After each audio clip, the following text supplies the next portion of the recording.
BBC Matin, 5h, 8h GMT. Avec Amadou Diallo.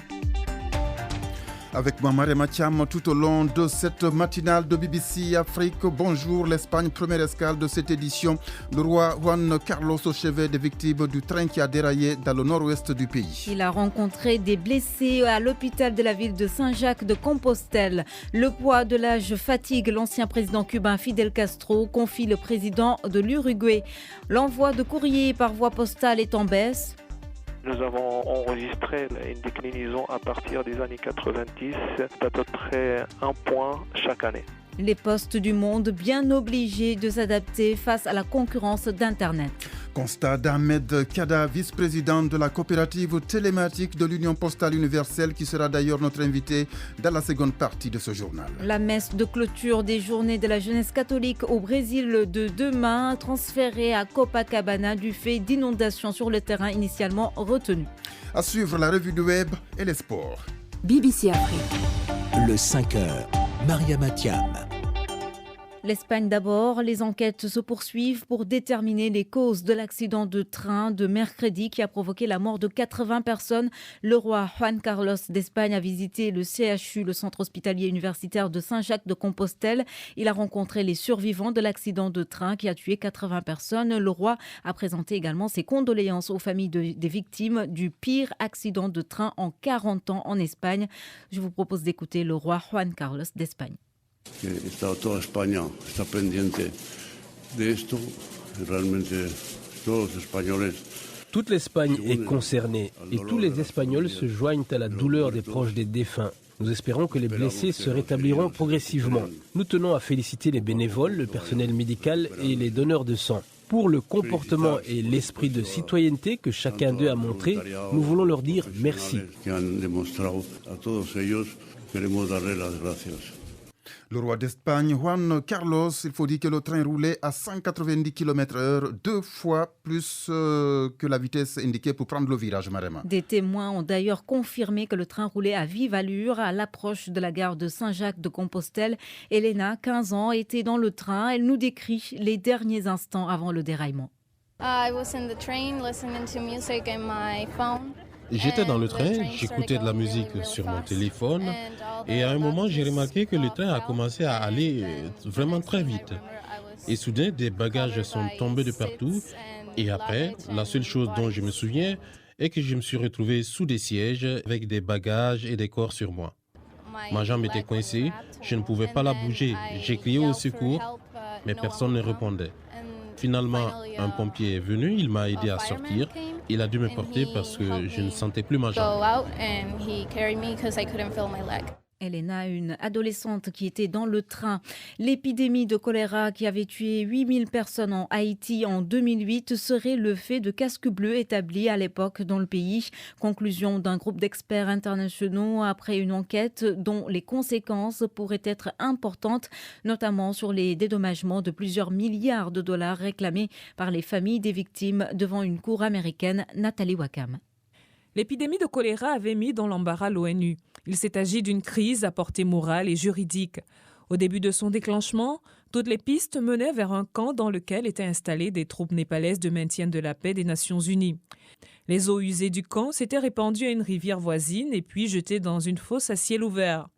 L'épidémie s'était ensuite propagée à plusieurs localités haïtiennes. Sous forte pression des victimes, l'ONU avait fini par plier et ordonner une enquête conduite en 2011 par des scientifiques de haut rang.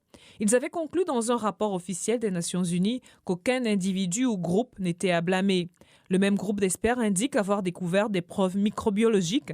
Ils affirment maintenant que la source probable de l'épidémie est le camp népalais. Les familles des victimes prévoient de poursuivre les Nations Unies pour des dédommagements qui s'élèvent à plusieurs milliards de dollars.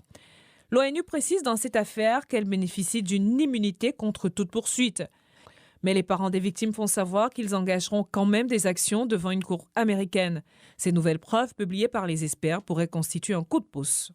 Nathalie Wakam, merci. L'ancien président cubain Fidel Castro, fatigué par son âge. Affirmation du président de l'Uruguay, José Mujica, qui ajoute que Fidel Castro continue tout de même d'être brillant et qu'il promeut toujours ses idées. José Mujica, qui a rencontré Fidel Castro jeudi, affirme que l'ancien président cubain reste mentalement à alerte à l'aube de son 87e anniversaire.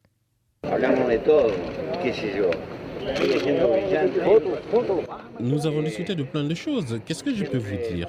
Il est toujours alerte avec de nouvelles idées. Il est actuellement concentré à faire la recherche en biologie sur des légumes en milieu tropical. Des légumes qui pourraient être utilisés pour servir d'aliments pour bétail, je pense. Un autre volet de son idée est de permettre d'avoir davantage de céréales pour la consommation humaine.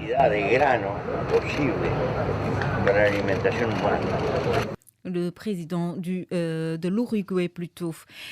Fidel Castro a démissionné de la présidence cubaine en 2006 et sa rencontre avec le président de l'Uruguay est l'une de ses rares apparitions publiques.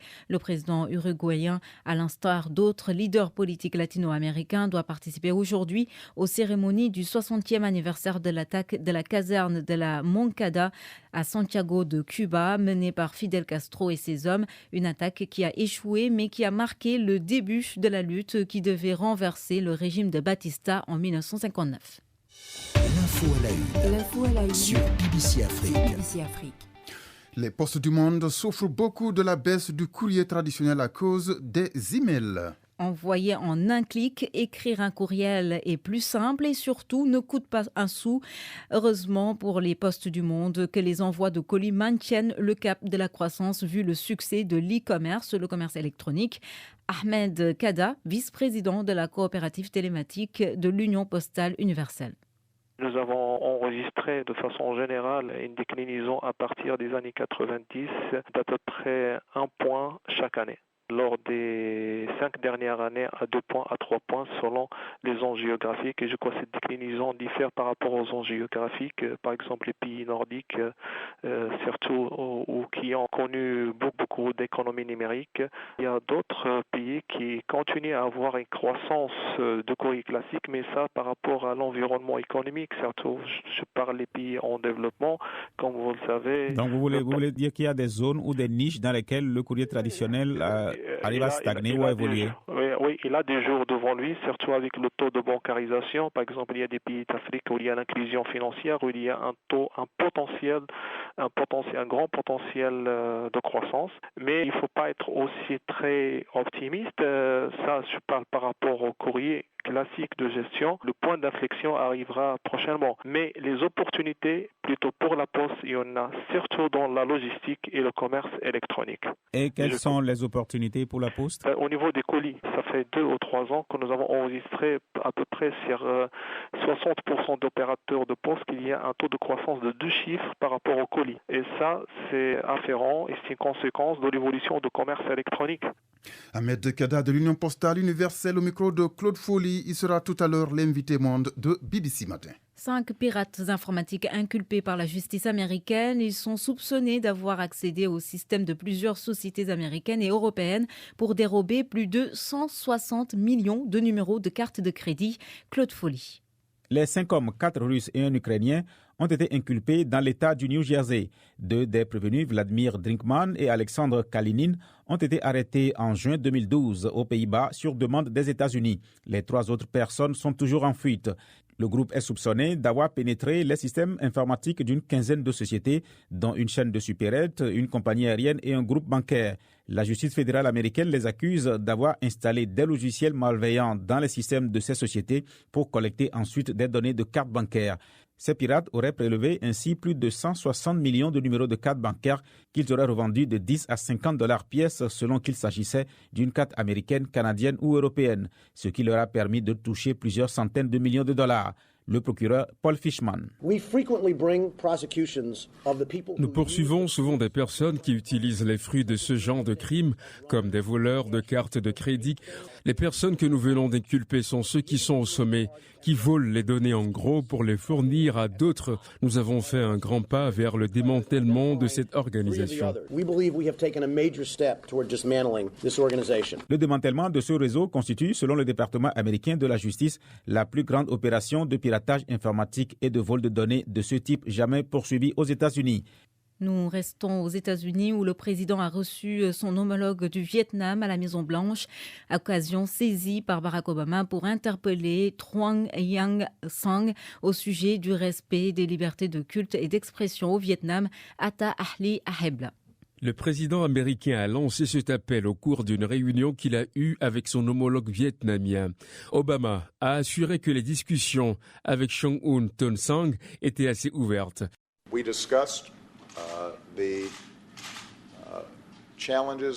Nous avons discuté des défis auxquels tous nous faisons face en ce qui concerne la question des droits de l'homme. Nous avons insisté sur le fait que les États-Unis continuent de croire que tous respectent tout ce qui a rapport avec la liberté de religion et nous avons eu des discussions assez franches à propos des progrès accomplis par le Vietnam et ce qui reste à faire.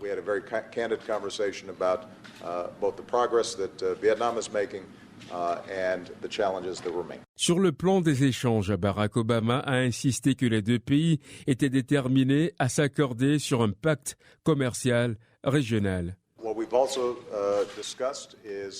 Ce dont nous avons également discuté, c'est la manière dont le cadre du partenariat transpacifique, que ce soit les États-Unis ou le Vietnam, peut participer à ce qui sera un effort extraordinaire et ambitieux pour accroître les échanges, le commerce et la transparence en matière de relations commerciales dans toute la région Asie-Pacifique.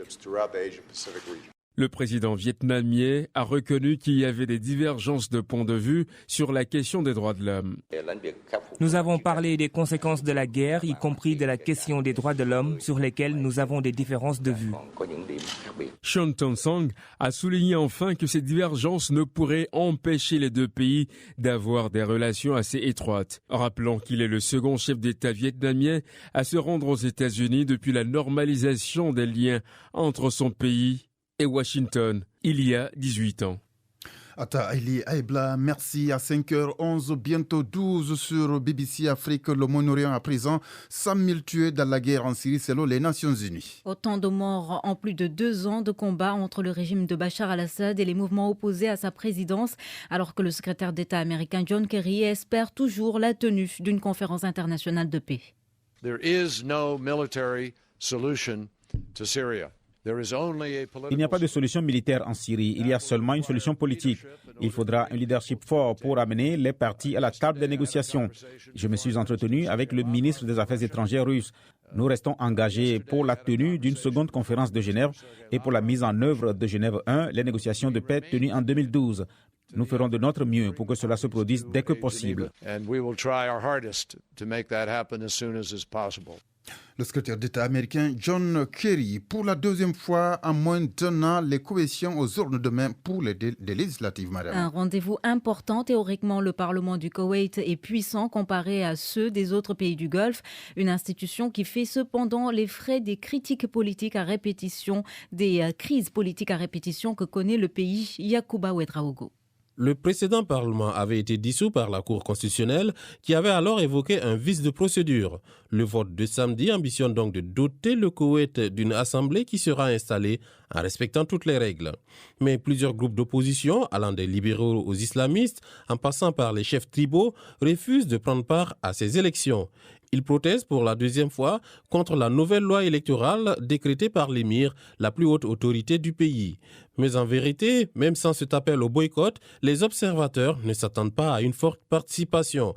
Il y a au Koweït un immobilisme. Et après 6 élections en 7 ans, l'enthousiasme des habitants de cette monarchie pour les élections s'est émoussé.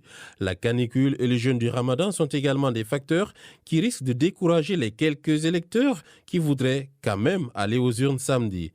Le Koweït se plaît à parler des mérites de son système démocratique, mais un système qui inquiète de plus en plus. Son principal caractère, pour l'instant, c'est de ne jamais fonctionner correctement. Yacouba Ouedraogo, arrivé dans la soirée d'hier du pape François à la plage de Copacabana à Rio de Janeiro pour ce qui devrait être le plus grand événement auquel il prend part depuis son arrivée au Brésil. Des dizaines de milliers de fidèles ont participé à la cérémonie pour ses 28e journées de la jeunesse catholique. Le pape a ouvert officiellement l'événement devant une foule conquise. Bem-vindos à 28ª Jornada Mundial da Juventude. Nesta cidade maravilhosa do Rio de Janeiro. Le pape qui leur souhaitait donc la bienvenue au JMJ et vous avez entendu la foule en liesse. Et puis sachez que les conditions climatiques attendues ce week-end au Brésil ont causé quelques changements dans la programmation des JMJ, notamment la messe. Le journal de Maré Mathiam. Amadou Diallo. Jusqu'à 8h GMT. À 5h15 GMT sur BBC Afrique, les protestations ont continué toute la nuit en Tunisie après l'assassinat d'un dirigeant de l'opposition. De grandes manifestations pro et anti-gouvernement se préparent en Égypte. Le secrétaire général des Nations Unies a appelé à la libération du président déchu Mohamed Morsi. Le roi Juan Carlos d'Espagne a rencontré les blessés de l'accident d'un train à grande vitesse qui a tué 80 personnes. Dans les toutes prochaines minutes, la revue du web avec des sites du Togo, du Sénégal et de la Côte d'Ivoire. N'oubliez pas notre rendez-vous sportif. Dans notre débat du jour, à vous l'antenne, focus sur les élections législatives d'hier au Togo. Quel enseignement tirer de ces élections? Ces élections vont-elles enfin permettre aux Togolais de sortir du cycle perpétuel élection, contestation, violence? Si le sujet vous intéresse, participez au débat en nous envoyant un numéro de téléphone sur lequel nous pourrons vous joindre. À vous l'antenne, c'est à 7h45 GMT. L'invité monde. Les postes du monde ont beaucoup souffert de la baisse du courrier traditionnel à cause des emails et de Internet, mais de notre côté, elles ont connu une évolution des envois des colis consécutifs au succès du e-commerce. Les postes tentent tant bien que mal de survivre en se créant de nouvelles activités telles que le télégramme électronique. Notre invité monde, Ahmed Kada, vice-président de la coopérative télématique de l'Union postale universelle. Nous avons enregistré de façon générale une déclinaison à partir des années 90 d'à peu près 1 point chaque année. Lors des 5 dernières années, à 2 points, à 3 points, selon les enjeux géographiques. Et je crois que cette déclinaison diffère par rapport aux enjeux géographiques. Par exemple, les pays nordiques, surtout ou qui ont connu beaucoup d'économies numériques. Il y a d'autres pays qui continuent à avoir une croissance de courrier classique, mais ça par rapport à l'environnement économique. Surtout, je parle des pays en développement, comme vous le savez. Donc vous voulez dire qu'il y a des zones ou des niches dans lesquelles le courrier traditionnel arrive à stagner ou à évoluer? Oui, il a des jours devant lui, surtout avec le taux de bancarisation. Par exemple, il y a des pays d'Afrique où il y a l'inclusion financière, où il y a un grand potentiel de croissance. Mais il ne faut pas être aussi très optimiste. Ça, je parle par rapport au courrier classique de gestion. Le point d'inflexion arrivera prochainement. Mais les opportunités, plutôt pour la Poste, il y en a surtout dans la logistique et le commerce électronique. Et quelles sont les opportunités pour la Poste? Au niveau des colis, ça fait 2 ou 3 ans que nous avons enregistré à peu près sur 60% d'opérateurs de Poste qu'il y a un taux de croissance de 2 chiffres par rapport aux colis. Et ça, c'est afférent et c'est une conséquence de l'évolution du commerce électronique. C'est les colis qui occupent la grande partie du chiffre d'affaires qu'au courrier. Par rapport au courrier, il y a ce qu'on appelle le transpromo. Ce n'est plus le courrier de gestion qui génère le plus de chiffre d'affaires pour les opérateurs postaux, mais plutôt le courrier marketing direct. Donc, Pas courrier marketing, vous voulez parler des courriers publicitaires? Oui, courrier publicitaire, mais lié à un courrier de gestion. Par exemple, lorsque vous allez recevoir votre relevé bancaire, vous allez recevoir des données sur votre relevé bancaire tout en insérant des messages publicitaires et de marketing pour que vous puissiez faire intervenir par des produits qui sont adaptés à ce type de client. Maintenant, quelles sont actuellement les forces sur lesquelles les opérateurs postaux tentent de s'appuyer, notamment avec Internet? Est-ce que des services comme, par exemple, le Telegram existent encore?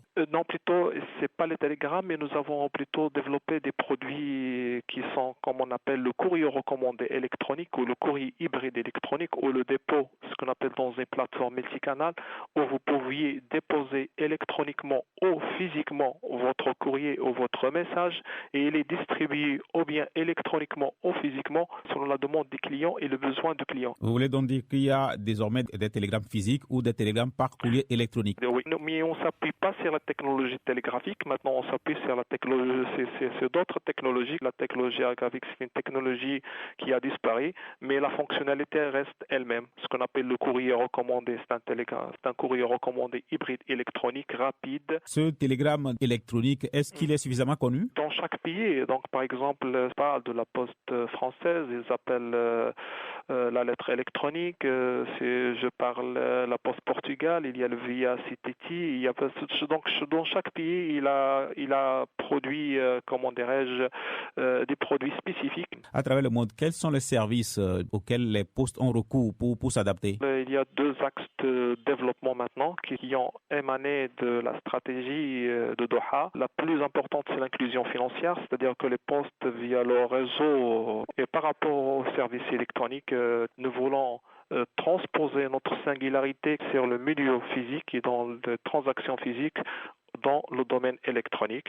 Il y a des produits tels que le courrier recommandé électronique qui n'est autre que le substitut de courrier recommandé classique. Nous étions toujours connus par le facteur. Cette fonction, nous voulons la garder. Et pour la garder, il y a seulement 2 créneaux. C'est de créer de la prestation. C'est ce qu'on appelle la logistique. C'est-à-dire que la mission de facteur, ça sera une mission de coursier. Voilà, c'était donc Ahmed Kada de l'Union postale universelle avec Claude Folly. Il était notre invité monde. La revue du web. À lire sur ici-lomé.com, site togolais, les Loméens, c'est-à-dire les habitants de Lomé, se mobilisent spontanément pour refuser la fermeture de Légende FM, une radio privée.